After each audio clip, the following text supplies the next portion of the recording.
नमस्कार. काही कोकणस्थ लोक बोडण भरणे हा कुळाचार म्हणून पाळतात. लग्नानंतर, मुंजीनंतर, बारशानंतर, वास्तुशांत झाल्यावर अशा काही विशेष प्रसंगी मंगळवार किंवा शुक्रवार साधून देवीच्या नावाने बोडण भरले जाते.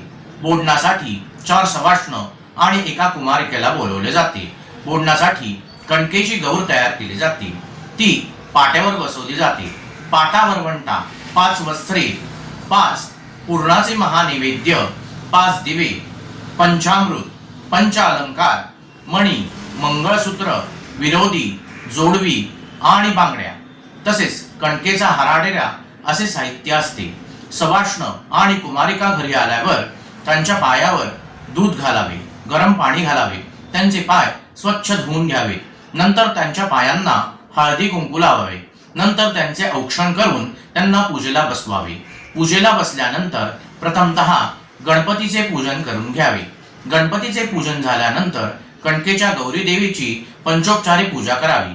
नंतर 5 दिवे लावावे आणि पुरणाचे 5 महानैवेद्य एकत्र कालवून त्या काल्यात सवाष्णी आणि कुमारिका यांच्याकडून दुधाची तुपाची धार धरावी.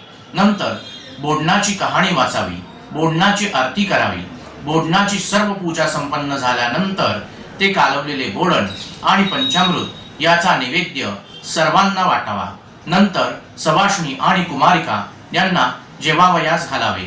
नंतर त्यांची ओटी भरावी आणि उरलेले अन्न दिवस मावळण्यापूर्वीच गाईला खायला घालावे. ज्या दिवशी घरामध्ये बोडण भरणार आहे त्या दिवशी घरामध्ये गरोदर स्त्री नसावी, तसेच गाभण गाय नसावी. घरामध्ये स्वयंपाकासाठी पुरणाचा आणि खिरीचा उपयोग व्हावा. असे केल्यास, बोडण भरल्यास आपल्या घरामध्ये संपत्ती, बरकत, धन, धान्य, समृद्धी, संपन्नता येईल.